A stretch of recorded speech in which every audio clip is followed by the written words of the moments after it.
So welcome. This is technically the first episode of the Scruffy Dog Podcast. This is Buddy. He's one of your hosts. I'm Cindy, and I guess I'm the other host.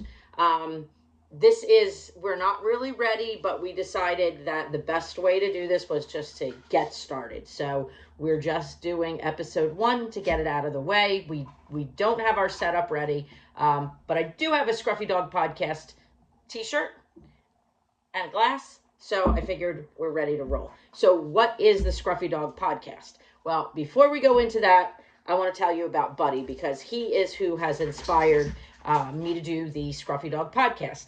Now, Buddy is a rescue. He's about 12 years old, and we adopted him 10 years ago. And he came from a local shelter and was a bit of a little bit difficult. He was very, very scared when we got him, and he used to bite. He bit a lot. He bit both my husband and I the first day that he was here, and he bit the girl when he was getting his microchip at the rescue before he left. But we were like, nope, we'll take him anyway. And he, we had to do some work with him because he was very scared, but he's turned into an amazing dog. And along the way, we found that he enjoys doing videos and wearing clothes. And a lot of people make comments about him wearing clothes, but he actually really does enjoy it. And he has a lot of clothes. So what we're going to be doing with this podcast is basically anything and everything dog. A lot of it's, we're going to be having people on. One of the things that has been a journey for us is how to properly feed the dogs. And Buddy, I don't know if you've seen any of his cooking videos, but he has his own chef jacket. He has his own apron, and he does do some baking and cooking, and he helps make things for them, for he and his fur siblings that are good for them. One of our dogs, Luna, is sick, and she needs special stuff and special, there's certain things she can and can't have. And he just made her an amazing pup loaf because she was being, kind of very picky, but he helped her make something that she liked that's good for her. And that is like one of the things that we'll talk about, are what dogs can and can't eat. There's a lot of misconceptions as to what they can and can't eat. And again, it won't be me telling you these things. We're going to have people on that are experts on these topics. And we also, if you have topics you'd like covered, you can definitely let him know. His email address is buddy@buddythepupfluencer.com. And you can subscribe to his YouTube channel, and that way you won't miss any episodes. But we're going to be talking about nutrition. We'll be talking about CBD for dogs. We'll be talking about mushroom tinctures for dogs.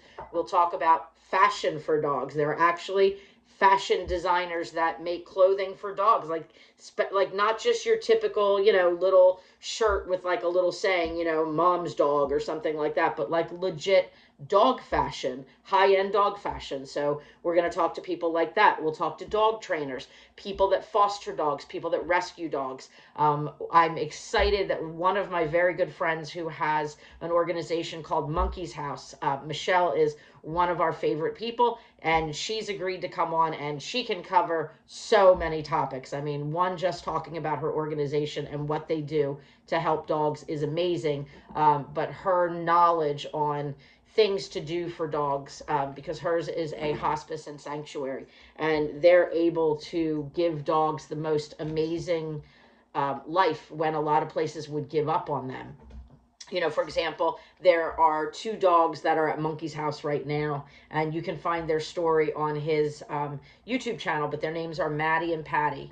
And that's a great story that we'll talk about. It's an amazing story, but Monkey's House, saved the day with that one. We'll talk about, some of the fun things and the difficult things with fostering dogs. We foster quite a few dogs, and we have probably our most challenging foster here right now. We can talk about that. A lot of people don't give the dogs a proper chance. They don't know what to expect. I think they take on a foster dog and think it's going to be, unicorns and rainbows, and it's not always, especially the first few days are not always easy. And the dogs, I don't think some people, if they've never been into like side of a shelter, they don't understand the stress and anxiety level for the dogs and how loud it is and how little the dogs get out. I mean, even with staff and volunteers, there's usually so many dogs. The dogs are lucky if they get out for, 20 minutes a day to run around and play. So you think about, that's 23 plus hours a day in a kennel. And then people act surprised when the dogs, are really amped up and high strung. A lot of the dogs just need some proper training. We have a great story that he'll talk to you about as well. We had one of our favorite fosters. His name was Walla, and he got the best home ever. I get updates from him all the time, and things like that are what make all the fostering worth it, because it just makes you so happy that you take a chance on a dog. Somebody else sees in the dog what you do, and then it's, the most amazing, perfect story. Right, buddy? What else do we want to talk about? So we definitely, though, will talk about training and some tips when you foster. Also, some things like rescue remedy. I've had some really good results with that. We can talk about that. That's something I had totally forgotten about until I got my most recent foster. We can talk about, like I said, anything dog. There's some companies that have dog products, or ones that you don't think about, they're not a dog company, but they're connected to dogs in some way. Like, there's one of my favorite companies. I'm not going to say who it is because I don't know if they'll agree to come on, but I would love to have them come on. And they are totally a company unrelated to dogs, other than they support dog rescue and have a dog rescue. So that's one of the companies that Buddy and I are hoping will come on here. And let's see. He's obviously got to have snacks. That's in his contract. Okay. He gets paid in snacks, and he is a very well paid host, right? He loves his food. Let's see. I mean, dog grooming, dog training, dog clothes, travel, people that travel with their pets. That's a big thing. People that have gone, there's neat places, like I had never heard of Dog Mountain. There's places that are really great to go to with your dog. Just all kinds of things like that. We'll bring on people and talk about, the pros and cons of places like dog parks. Are they good? Are they not good? Just like I said, anything dog. It's not going to just be like dog nutrition or dog training. For many years prior to this, I used to publish an equestrian magazine, and I think that was the fun of that magazine, which it covered all kinds of topics. It was a horse show magazine, but it had a lot of fun things in it. It's not, like uppity and stuffy. It was fun, and we used to actually have some really, really fun things. So we plan to do the Scruffy Dog Podcast similarly to that, and hopefully have a lot of fun topics that'll make it interesting. Buddy, we forgot to tell him 2 things that he's going to be working on. One is, he dropped some of his snack.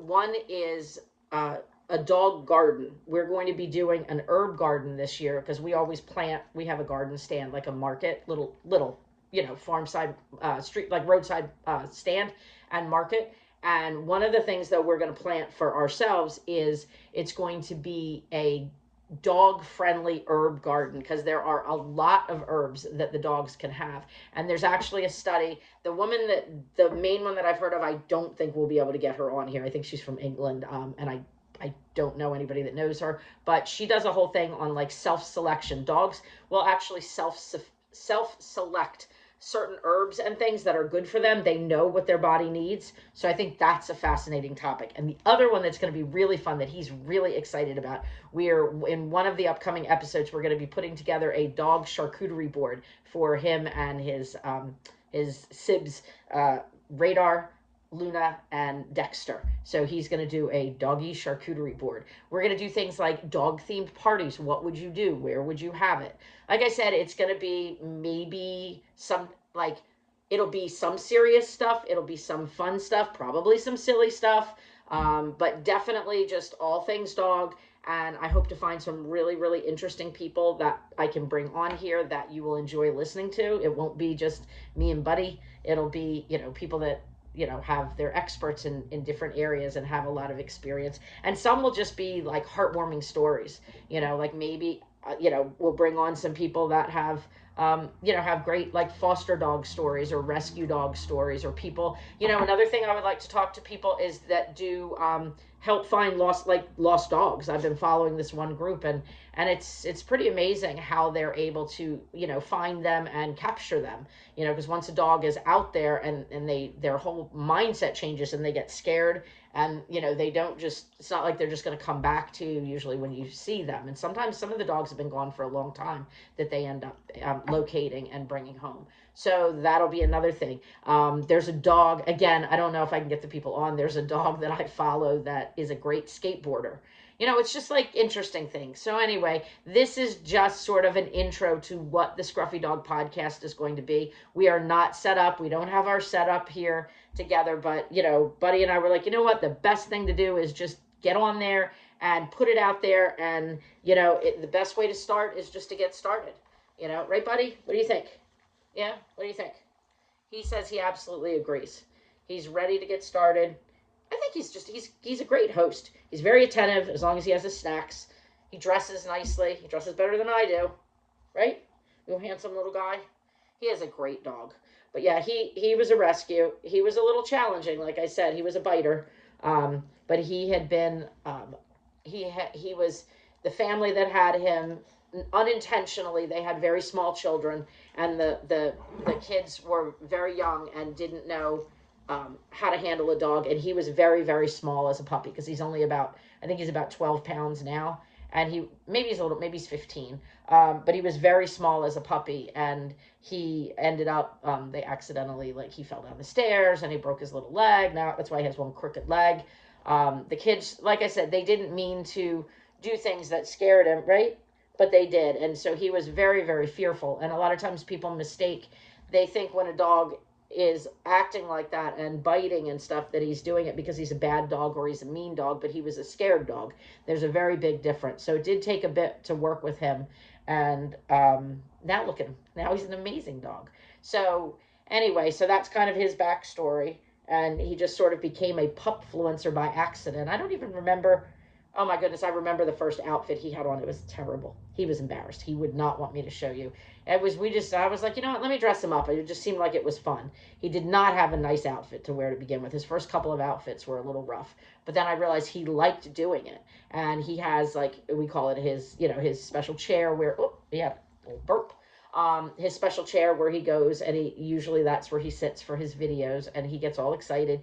He knows where his clothes are. When you go get his clothes down, he gets all excited, and he gets, brushed up a little bit. He's a little scruffy, hence the Scruffy Dog Podcast. But I think it looks good on him. He's his own, he's got his own style, but he dresses nice. He's sweet. He's lovable. He's a good boy, and we are hoping to find lots of great things to entertain you. So anyway, if you've lasted this long, thank you for watching I guess it's our first episode.